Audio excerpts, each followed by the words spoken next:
So the good news is this is your penultimate topic. Only one more topic, and it's only a short one to get in after this. And some of you will find this one really interesting because a lot of you work in areas where this is quite pertinent. And in this first part, some of this we have already done. So we've talked about intercalated discs, we've talked about gap junctions. So we'll just go over those again.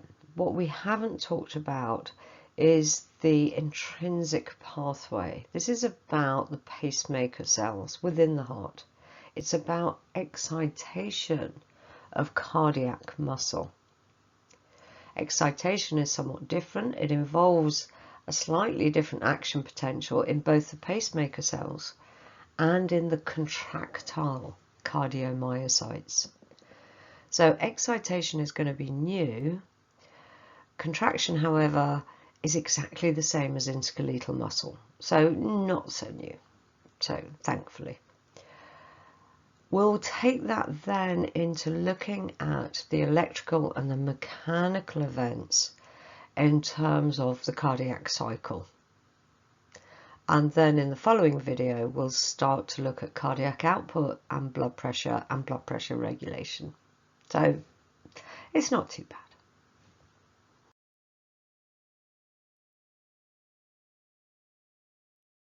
So let's have a little look at some of the structure. Some of this will be familiar from when we talked about tissues. So our cardiomyocytes, if you remember, are branching. And where those branches join together, we have intercalated discs. In the intercalated discs, we have all those special junctions. So we have the adherens junctions. They're a bit like tight junctions, but slightly different. Desmosomes you know about, and gap junctions.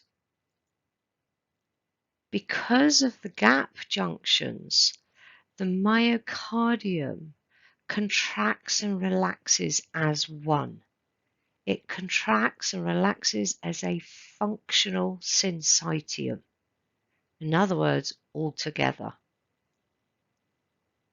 This is because sodium and calcium can flow quickly through those gap junctions from one cardiomyocyte to another.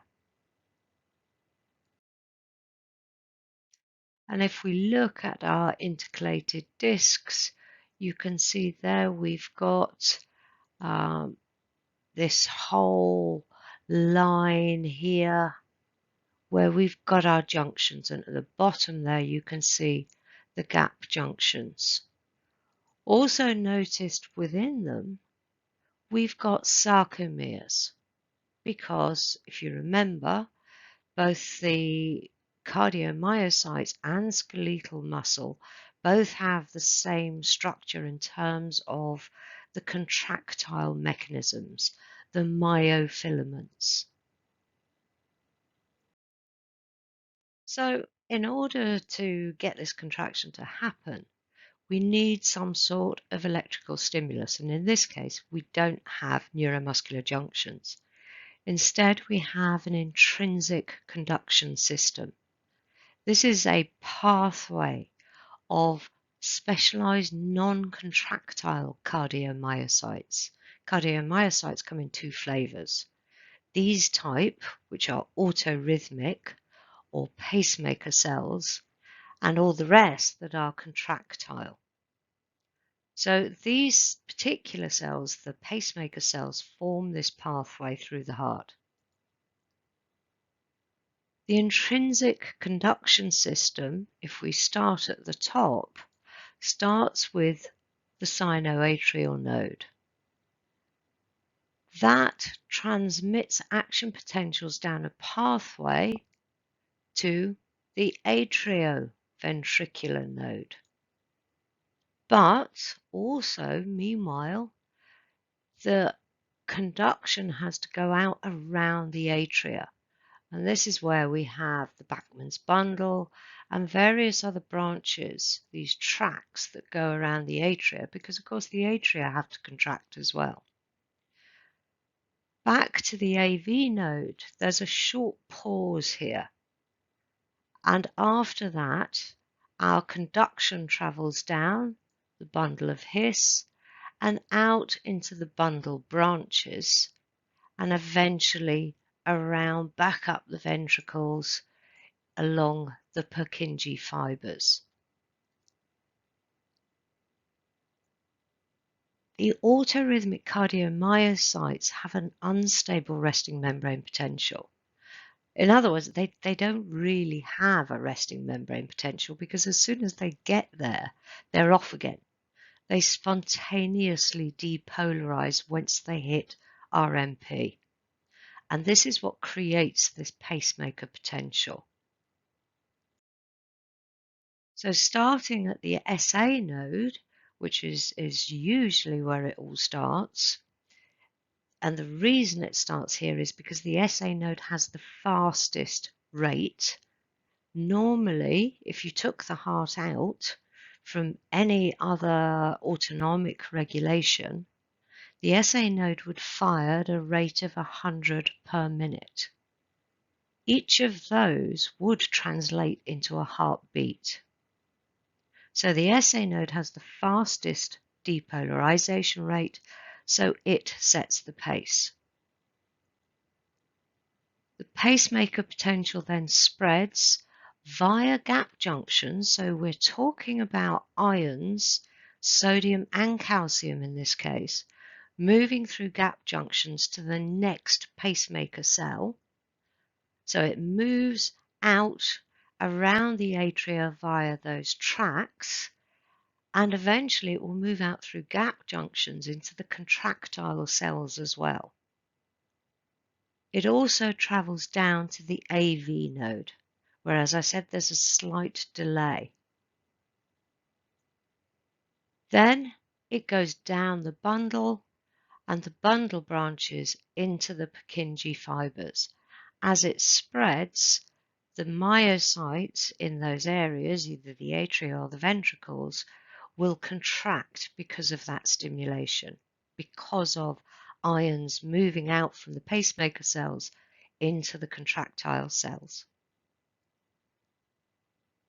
If the SA node failed, the AV node would become the pacemaker, but it only has an inherent rate of 50 per minute. And then as you move further down the heart, it gets slower and slower. So if you took out the AV node, the bundle itself would create depolarizations of a rate of about 35 a minute. Each depolarization causes contraction of the non-autorhythmic cardiomyocytes, in other words, the contractile cardiomyocytes, and it does this by passing those ions from cell to cell through the gap junctions.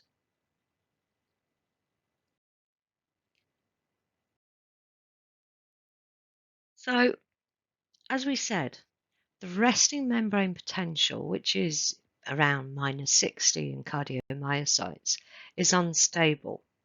The cell doesn't stay at resting membrane potential.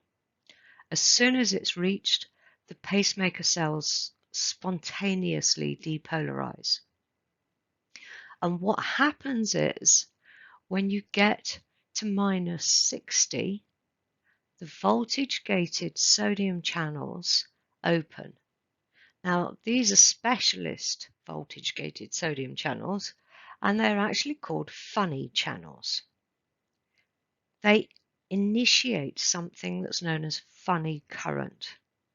And in diagrams, you might see it as a large I and an F, the F standing for funny, and the I for inward, as in the ions are influxing. There are also voltage-gated transient calcium channels, known as T-type. These close quite quickly, so they open for a briefer period than calcium channels do normally. Following that, voltage-gated L-type or long-lasting calcium channels open. So they open later, but they stay open for longer. Repolarization will be familiar because repolarization is about the opening of voltage-gated potassium channels. So let's have a look at that on a diagram. Remember, all of these channels are voltage gated, and you can see at the bottom there we have our unstable RMP of -60. At the top, depolarization, we're looking at about +30 millivolts. So at -60, the potassium channels that repolarized from the previous depolarization close, and the funny sodium channels open. This is because they have voltage sensors. Those voltage sensors are set to open at -60. You can see also they don't stay open for long. Before we get to threshold at -40, they're starting to close. But at -50, this is when our transient calcium channels open. And again, they don't stay open for long, and once they get to threshold, they've generally, or both of those have closed. Meanwhile, once it gets to threshold, at around -40, the sodium and calcium channels, the transient ones, closed, but this is where the long-lasting or the L-type calcium channels open. And the influx through these of calcium is what causes depolarization, right up to +30. At +30, those L-type calcium channels close and the potassium channels open. And we have a potassium efflux, which repolarizes back down to -60. And I think we can work out what happens next. Yes, we have a sodium influx because those funny sodium channels, remember, are set to open at -60. And next, we have a calcium influx through the transient calcium channels. This takes us up to our threshold, and we get a calcium influx through the long-lasting calcium channels, which takes us up to depolarization. And of course, following that, we're back into potassium efflux through those potassium channels. And you can see off we go again. And this, of course, happens repeatedly. If we're talking about the SA node, we're talking at a rate of 100 of these depolarizations per minute.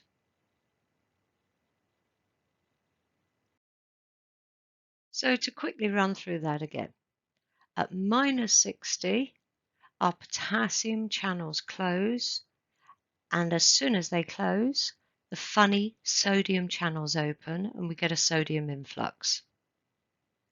At -50, the transient calcium channels open and we get a calcium influx. Meanwhile, the sodium channels are starting to close. At -40, which is threshold, both of those sodium and calcium channels have closed, and the L-type or the long-lasting calcium channels now open, giving us a calcium influx that takes us up to depolarization at +30. At depolarization, the long-lasting L-type calcium channels close, potassium channels open, potassium efflux then repolarizes back down to -60. This first part, before we get to threshold, where we have the sodium influx through our funny channels, we have calcium influx through the transient calcium channels, is known as the pre-potential. So it's before you have depolarization. And the steepness of the slope of this, and we'll come to this in our second video, but the steepness of the slope of this will determine heart rate.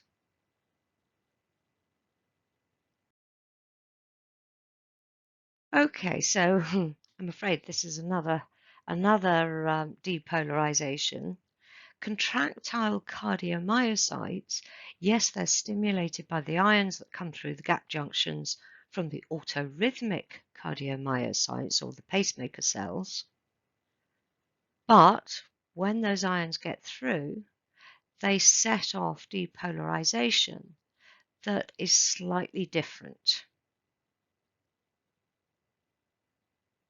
So calcium and sodium that's influx during depolarization in the pacemaker cells spreads through the gap junctions, not only to adjacent pacemaker cells, but also into contractile cardiomyocytes. In contractile cardiomyocytes, this causes excitation, which is going to trigger contraction.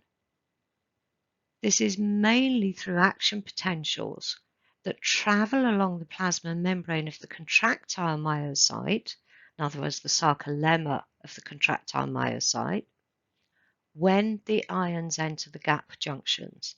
So they come through the gap junctions and they start opening voltage-gated channels.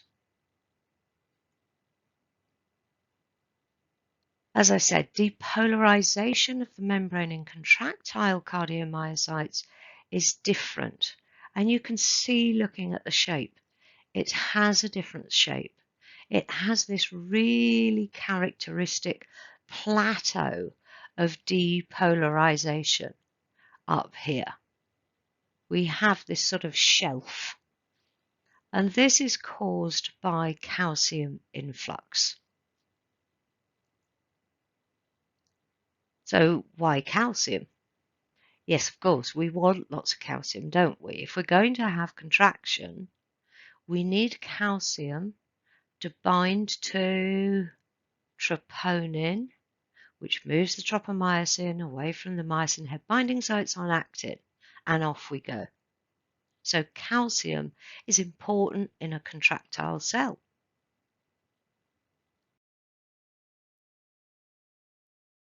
Okay, so depolarization in this case is back to our old idea of sodium influx. So the resting membrane potential is about -90. And when those ions come through the gap junctions, what they're opening is voltage-gated sodium channels in the membrane. This sodium influx gives us depolarization from our -90 up to about +20, so not terribly high. They then close, as usual, at the peak of depolarization. Because they've closed and because we've probably got sodium, potassium, ATPase pumps pumping away and all the rest of it, there is a partial repolarization. And you can see at the top there, we've got this little spike, this little peak going on because the sodium channels have closed and nothing else has kicked in yet. But here we go. Again, these are long-lasting calcium channels, but in the contractile cells. These open, allowing calcium influx. And this calcium influx maintains that depolarization during the plateau phase. Of course, calcium influx is also rather handy in terms of contraction. The potassium channels, just like normally, they open at the peak of depolarization, but the efflux of potassium and the effect that would have on the potential is counteracted because of this calcium influx. So even though they're open, they're not having much effect until the calcium channels close, and then we can have repolarization back down to resting membrane potential, because now our potassium channels have a chance to efflux potassium and repolarize.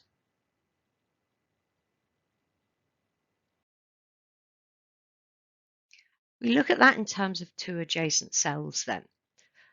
So on the left, we've got an autorhythmic cell. Apologies, the font is quite small. On the right, we have a contractile cell. So imagine we've got gap junctions between those.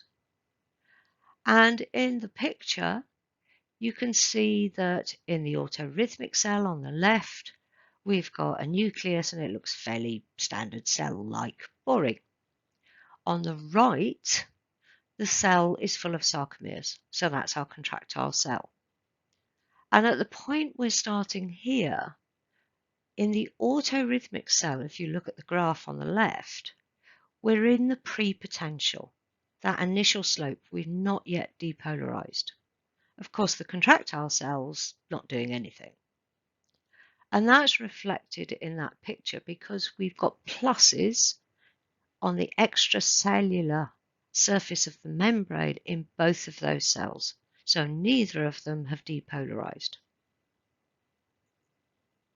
So both autorhythmic or pacemaker and contractile myocytes are still polarized. In this graph, in the autorhythmic cell, you can see it has depolarized.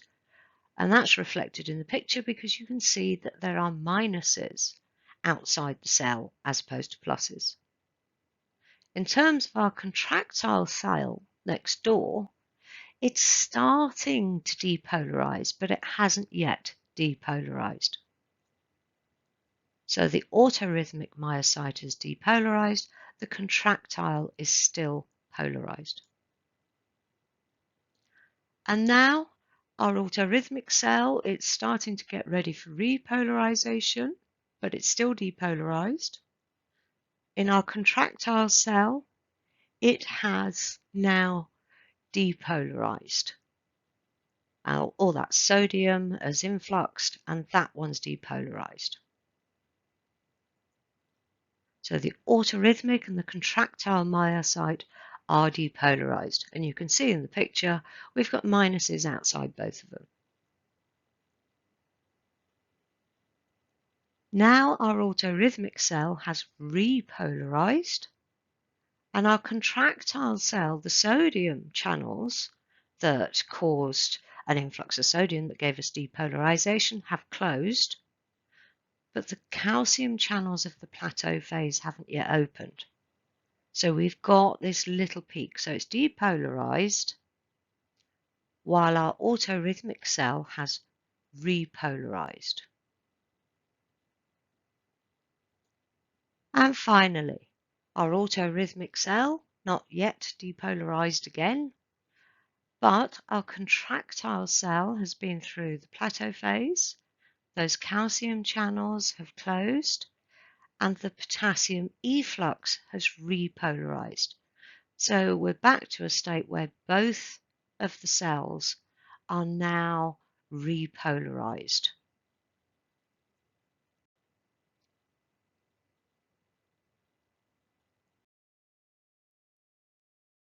So, okay, let's have a look at the cardiac cycle.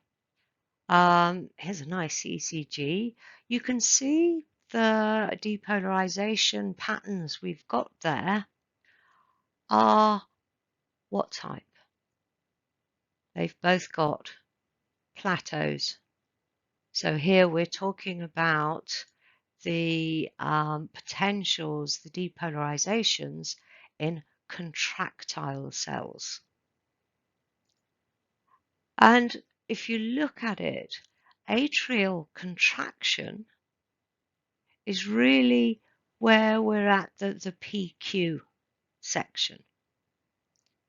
Repolarization is a bit lost because we then have QRS. QRS is depolarization in the ventricular cardiomyocytes. We then have the plateau phase, which takes us across that ST interval until our ventricular contractile myocytes repolarize. There's on Moodle, there's a YouTube video on cardiac conduction and the ECG that is quite interesting if you want to watch it. But it's not really that simple. In reality, the ECG, if you think about it, you've got depolarization going on throughout the heart. You've got, and you can see there, you've got the autorhythmic cells depolarizing. There's their characteristic potential. But you've also got contractile myocytes depolarizing. And you've got those happening throughout the heart. So we start up in the SA node, and we get down to the AV node, and then we get all the way down to the Purkinje fibers. All of those are depolarizing. So what you actually need to do is overlap all of those. And if you look at our ECG tracing in the bottom, these mixes of colors represent all those different depolarizations. So it is much more complex than our previous diagram.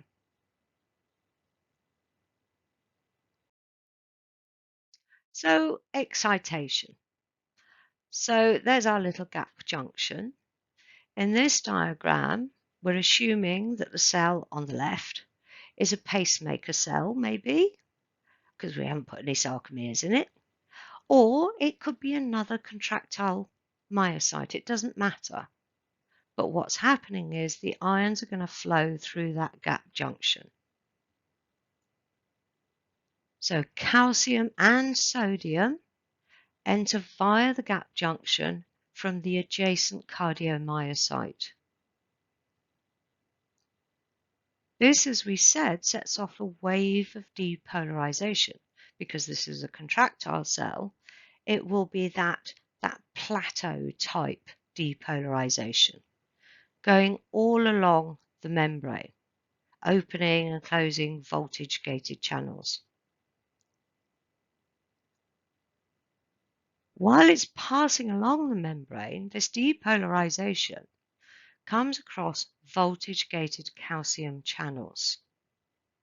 And because they're voltage-gated, it opens them. Because it opens them, of course, we get an influx of calcium. So we've already got two sources of calcium going on here. Meanwhile, the depolarization continues along the sarcolemma, down the T-tubules, they still have T-tubules, to the voltage-sensitive ryanodine receptors. And you remember what ryanodine receptors do. They open calcium channels in that terminal cisternae, those little pockets of sarcoplasmic reticulum around the T-tubules. And we release more calcium. So that's our third source of calcium.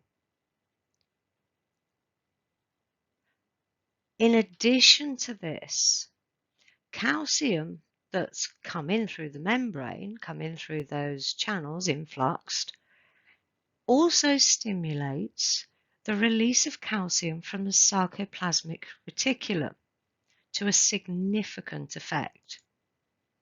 It's known as calcium-induced calcium release, CICR, and it accounts for 80% of the available calcium. So it's an important factor. So we have calcium available from the gap junctions. So it's coming in from adjacent cells via gap junctions. It's also influxing via voltage-gated calcium channels that are opened by the depolarization going along the sarcolemma. It's released from the sarcoplasmic reticulum due to the stimulation of those ryanodine receptors in the T-tubules. And we have calcium-induced calcium release, which accounts for most of this calcium. So we have 4 different sources. Calcium, of course, we know what calcium does. It binds to troponin. When it binds to troponin, it moves the tropomyosin into the grooves on actin and exposes the myosin head binding sites on actin. These myosin heads can now bind and cause contraction. Obviously, they're going to hydrolyze their ATP to do that, etc., etc. Will form the cross bridge, power stroke, break the cross bridge. Cross bridge, power stroke, break the cross bridge. If you can't remember it, you might want to look back at skeletal muscle contraction. But you can see we have a totally different method of excitation here.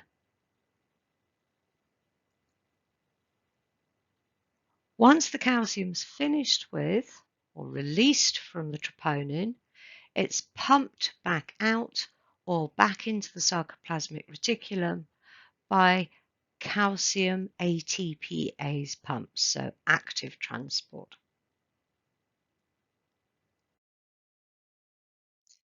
So let's have a look at the mechanics of it all in terms of what's happening in blood flow throughout the heart. So right at the start, we've got atrial systole. So the SA node has fired and that sent out depolarization around the atria into the contractile myocytes, and they're now contracting. And that forces, of course, the blood through the valves into the ventricles. And this takes about 0.1 of a second, 100 milliseconds.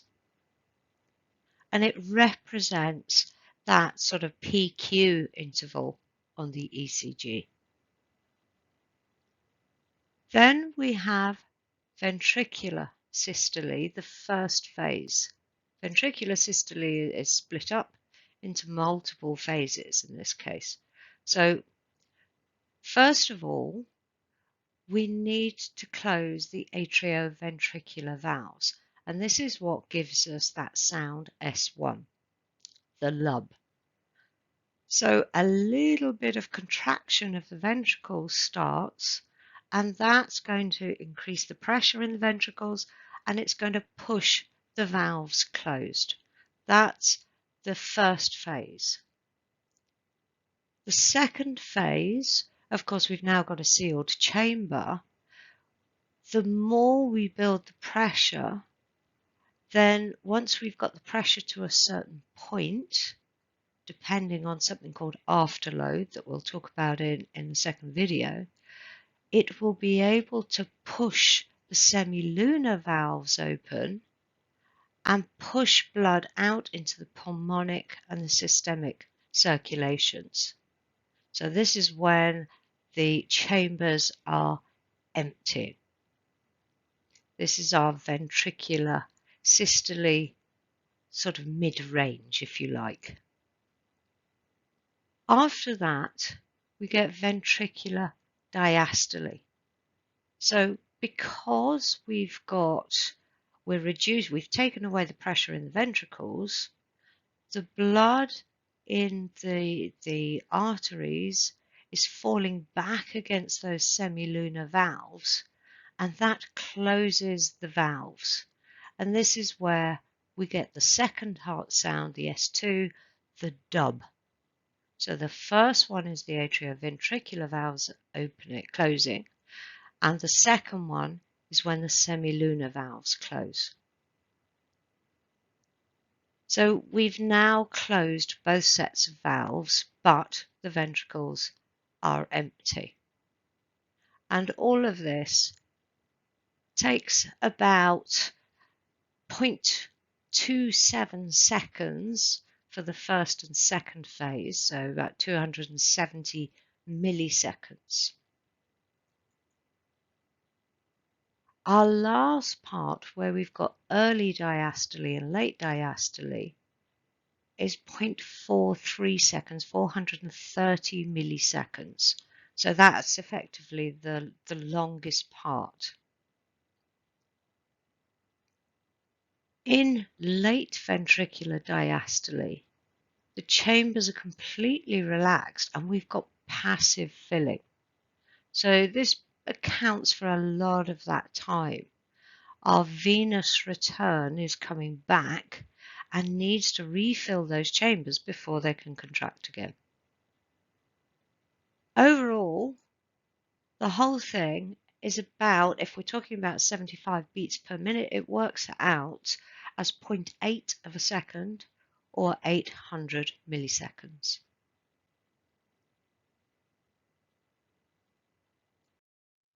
So that was part 1. Hope you enjoyed it. Part 2, as we said, we're going to start looking at cardiac output and blood pressure. But before we do, you need to get the content of this one well and truly lodged in your heads.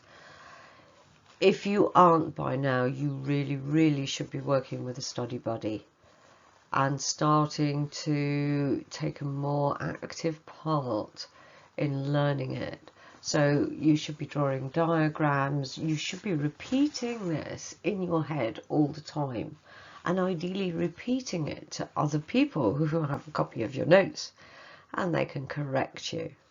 So if you haven't already, and I seriously hope you have, this is really the time to start upping the ante on learning all of this material. Otherwise, the exam isn't actually that far away. You're going to really struggle.